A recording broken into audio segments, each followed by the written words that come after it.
შეხვედრა კონკრეტული შედეგების გარეშე ასიაფასებს დასავლური მედიის დიდი ნაწილი ტრამპის და პუტინის შეხვედრას ალასკაზე, რომლის დასრულების შემდეგ კონკრეტულ შეთანხმებაზე ან რაიმე შედეგზე არ შეერთებული შტატების და არც რუსეთის პრეზიდენტს არაფერი უთქვამთ, მიუხედავად იმისა, რომ შეხვედრა ორივემ დადებითად შეაფასა. ახლა ყველა ცდილობს გამოიცნოს, რაზე ილაპარაკეს დახურულ კარს მიღმა ტრამპმა და პუტინმა და შესაძლებელია თუ არა გრძელვადიან შედეგებზე საუბარი. შეხვედრა ტრამპსა და პუტინს შორის ალასკაზე ანკორიჯთან მდებარე სამხედრო ბაზაზე ადგილობრივი დროით 12-ის ნახევრისთვის დაიწყო. რუსეთის პრეზიდენტის თვითმფრინავი ელმენდორფ რიჩარდსონის სამხედრო ბაზის აეროდრომზე 11 საათისთვის დაეშვა. მას ტრამპთან წითელი ხალიჩა გაუშალეს. თვითმფრინავთან პუტინს ტრამპი პირადად ელოდა. შეერთებული შტატების პრეზიდენტი ხაზგასმით კეთილგანწყობილი იყო. მან პუტინის გამოჩენაზე რამდენჯერმე ტაშიც დაუკრა.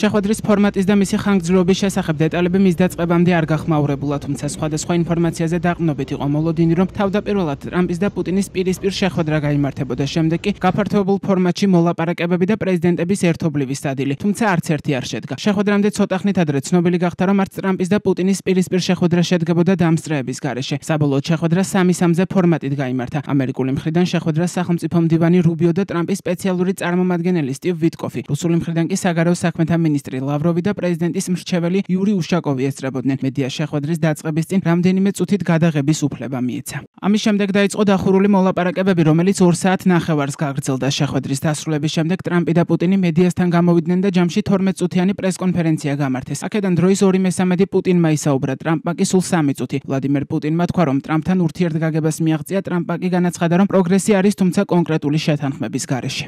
При этом мы убеждены, что ჩვენი ქვეყანა გულწრფელად დაინტერესებულია ამის დასრულებით. ამავდროულად დარწმუნებულები ვართ, შეთანხმება მყარი და ხანგრძლივი რომ იყოს, საჭიროა ამ კონფლიქტის ყველა ძირეული მიზეზის, ძირეული მიზნის აღმოფხვრა და ეს რამდენჯერმე ვთქვით. საჭიროა რუსეთის ყველა ლეგიტიმური ინტერესის გათვალისწინება და ევროპასა და მთლიანად მსოფლიოში უსაფრთხოების სამართლიანი ბალანსის აღდგენა. პრეზიდენტ ტრამპს ვეთანხმები, როგორც დღეს თქვა, რომ ბუნებრივია უკრაინის უსაფრთხოებაც უზრუნველყოფილი უნდა იყოს. ბუნებრივია მზად ვართ ამაზე ვიმუშაოთ. იმედი მაქვს, რომ შეთანხმება, რომელსაც ერთად მივაღწიეთ, დაგვეხმარება ამ მიზნის მიღწევაში და გზას გაგვიკაფავს უკრაინაში მშვიდობისკენ. მოველით, რომ კიევი და ევროპული დედაქალაქები ამაზე კონსტრუქციულად იმუშავებენ და პროცესს არ დააზიანებენ. მადლობა ბატონო პრეზიდენტო, ძალიან საფუძვლიანი და ჩემი რწმენით ძალიან პროდუქტიული შეხვედრა გქონდა. ბევრ საკითხზე შევთანხმდით, ვიტყოდი რომ უმეტესობაზე, ზოგიერთ დიდ საკითხზე ბოლომდე ვერ შევთანხმდით, მაგრამ წინ წავიწიეთ. შეთანხმება არ არის, სანამ შეთანხმება არ იქნება. ნატოს წარმომადგენლებს დაურეკავ ცოტა ხანში. რა თქმა უნდა, პრეზიდენტ ზელენსკის დაურეკავ და დღევანდელ შეხვედრაზე ვეტყვი. საბოლოო ჯამში ეს მათზეა დამოკიდებული, დათანხმდებიან თუ არა იმას, რაც მარკომ და სტივმა მოიფიქრეს. ძალიან ველით შეთანხმებას, ნამდვილად დიდ პროგრესს მივაღწიეთ დღეს. პრესკონფერენციაზე პუტინს და ტრამპს ჟურნალისტების კითხვებზე პასუხები არ გაუციათ. განცხადებების გაკეთების შემდეგ მათ დარბაზი დატოვეს. შესაბამისად, უცნობი დარჩა რა იგულისხმეს რუსეთის და ამერიკის ლიდერებმა პროგრესში და შეხვედრის დადებითად შეფასებაში. ჯამში რუსული და ამერიკული დელეგაციების ურთიერთობა იმაზე ნაკლებ ხანს გაგრძელდა, ვიდრე თავიდან ელოდნენ. პრესკონფერენციის დასრულების შემდეგ პუტინი ალასკაზე მდებარე საბჭოთა ჯარისკაცების საფლავებზე მივიდა და ყვავილები მიიტანა. ამის შემდეგ კი მალევე ალასკა დატოვა. დაახლოებით იმავე დროს დატოვა ალასკა პრეზიდენტმა ტრამპმა. ჯამში პუტინი ალასკაზე 4 საათის განმავლობაში ყოფებოდა. პუტინთან შეხვედრის დასრულებისთანავე თეთრი სახლის ინფორმაციით ალასკაში შეხვედრის დასრულების შემდეგ დონალდ ტრამპმა ვოლოდიმირ ზელენსკისთან და ნატოს ლიდერებთან სატელეფონო საუბარი გამართა. მალევე ცნობილი გახდა, რომ უკრაინაში ომის დასრულების საკითხზე დონალდ ტრამპი მომდევნო შეხვედრას უკრაინის პრეზიდენტთან ვოლოდიმირ ზელენსკისთან გამართავს, რომელიც 18 აგვისტოს ვაშინგტონში ჩავა. ზელენსკის ცნობით ის ტრამპს ვაშინგტონში ორშაბათს ეწვევა. უკრაინის პრეზიდენტმა კიდევ ერთხელ დაადასტურა, რომ მშვიდობის მისაღწევად მზადაა მაქსიმალურად პროდუქტიულად იმუშაოს. მისივე თქმით, ის მხარს უჭერს პრეზიდენტ ტრამპის წინადადებას სამხრივი მოლაპარაკების შესახებ, რომელშიც უკრაინის, ამერიკისა და რუსეთის ლიდერებმა უნდა მიიღონ მონაწილეობა.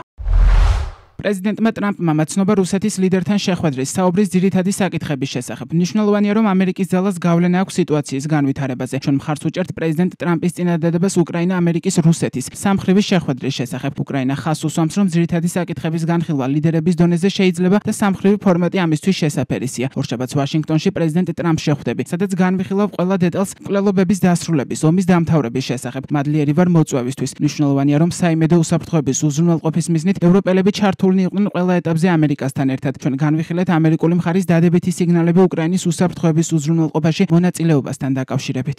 უკრაინისა და ამერიკის პრეზიდენტებს შორის სატელეფონო საუბრის შემდეგ დონალდ ტრამპმა სოციალურ ქსელში ახალი განცხადება გამოაქვეყნა. მისი თქმით, ყველა თანხმდება, რომ რუსეთსა და უკრაინას შორის ომის დასასრულებლად საუკეთესო გზა პირდაპირ სამშვიდობო შეთანხმებაა და არა უბრალოდ ცეცხლის შეწყვეტის შეთანხმება, რომელიც მისი თქმით ხშირად არ მუშაობს. ტრამპის თქმით, უკრაინის პრეზიდენტს ორშაბათს თეთრ სახლში შეხვდება და თუ ყველაფერი კარგად ჩაივლის შემდეგ პუტინთან შეხვედრა დაიგეგმება. ტრამპი პუტინის შეხვედრას და შემდეგ ამერიკის პრეზიდენტთან გამართულ სატელეფონო საუბარს უკვე გამოეხმაურნენ ევროპელი ლიდერები. ერთობლივ განცხადებას ხელს ევროკომისიის პრეზიდენტი ურსულა ფონ დერ ლაიენი, საფრანგეთის პრეზიდენტი ემანუელ მაკრონი, იტალიის პრემიერ-მინისტრი ჯორჯია მელონი, გერმანიის კანცლერი ფრიდრიხ მერცი, დიდი ბრიტანეთის პრემიერ-მინისტრი კիր სტარმერი, ფინეთის პრეზიდენტი ალექსანდრ სტუბი, პოლონეთის პრემიერ-მინისტრი დონალდ ტუსკი და ევროპული საბჭოს პრეზიდენტი ანტონიო კოშტა აწერენ.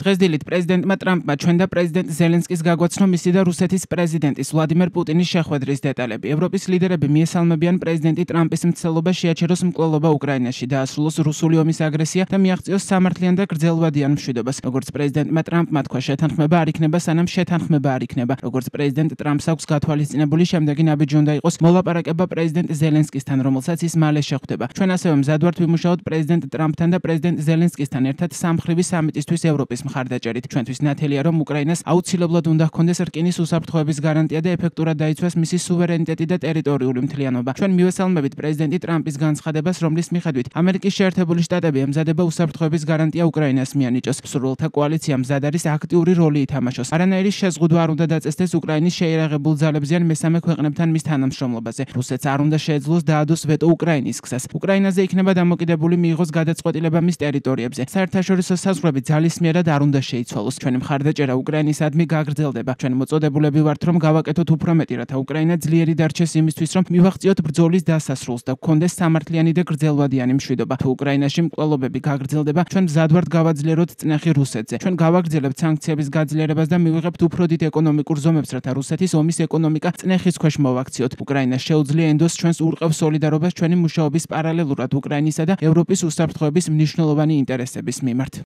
მთელი მსოფლიო მედია, ექსპერტები და პოლიტიკოსები ტრამპი პუტინის ალასკის შეხვედრის შეფასებით და კომენტირებით არიან დაკავებული. შეხვედრის დადებით მომენტად სახელდება ის, რომ უკრაინისთვის საზიანო არანაირი შეთანხმება არ დადებულა, თუმცა ექსპერტების აზრით პუტინიც არანაირ დათმობაზე არ წასულა. შეხვედრის შემდეგ ტრამპმა ინტერვიუ მისცა Fox News, რომელშიც საკუთარი პოზიცია განმარტა. მან თქვა, რომ პუტინს პრობლემის გადაწყვეტა უნდა, რუსეთი და უკრაინა კი შეთანხმებასთან ახლოს არიან. ტრამპს არ დაუკონკრეტებია, როგორია ამ შეთანხმების პარამეტრები და რაზეა თანახმა პუტინი. ტრამპმა ასევე თქვა, რომ მან და პუტინმა ბევრ საკითხში შეათანხმეს უკრაინის უსაფრთხოების გარანტიები და ურჩევს ზელენსკის დათანხმდეს პუტინთან გარიგებას. ექსპერტები ხაზს უსვამენ დადებით მომენტს გუშინდელი შეხვედრიდან, ანუ იმას, რომ ტრამპი არ დათანხმდა უკრაინის ტერიტორიების გაცვლის განხილვას და არ მისცა რუსულ დელეგაციას შეხვედრის დღის წესრიგის გაფართოების საშუალება. რუსეთს სურდა თუნდაც შიდა მოხმარებისთვის ამ შეხვედრის წარმოჩენა არა მხოლოდ უკრაინის, არამედ საკითხების ფართო სპექტრის განხილვის ადგილად. თუმცა ამერიკული მხრიდან ცალსახად გამოჩნდა, რომ დღის წესრიგის ერთადერთი პუნქტი უკრაინა იყო. გუშინდელი შეხვედრის შემდეგ ცხადი ხდება, რომ პუტინი არ არის თანახმად ცეცხლის შეწყვეტაზე და მას სურს პირდაპირ ომის დასრულების შესახებ შეთანხმებაზე მუშაობაზე გადასვლა. შეგახსენებთ, რომ აქამდე სამშვიდობო შეთანხმებაზე მუშაობის დაწყების წინაპირობად ცეცხლის შეწყვეტა სახელდებოდა.